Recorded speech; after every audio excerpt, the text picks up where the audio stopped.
பாத்தி பதப்படுத்தி அதன் பிறகு அந்த தண்ணி டிகிரி ஆகின பிறகு தான் பாத்தியில் கட்டி 4 நாளில் உப்பு உற்பத்தி ஆகும். இதெல்லாம் டிகிரி ஆகணுன்னாக்கா நல்ல வெயிலில் கொண்டு வர கடல் தண்ணி வந்து 2 டிகிரி, அந்த 2 டிகிரி தண்ணியை பதப்படுத்தி கொஞ்சம் கொஞ்சமாக மிதமாக காய வச்சு கொண்டு வந்து பாத்தியில் கட்டினோம்னா உப்பு உற்பத்தி ஆகும். நேரம் நில்லு மாதேஷ். பழகை தான் இது மாதிரி பழகை வெயிட் பண்ணு.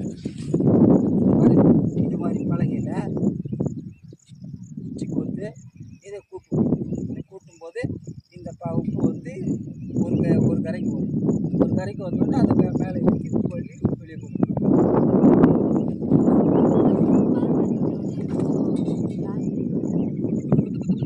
அது உப்பு கிடைக்காத நேரத்தில் இருக்கும்போது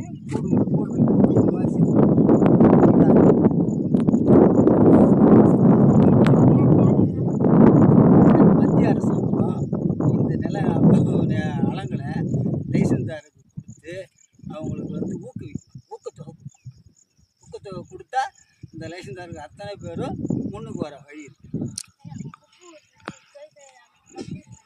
தீர்வு கண்டிப்பாக கிடைக்கும்.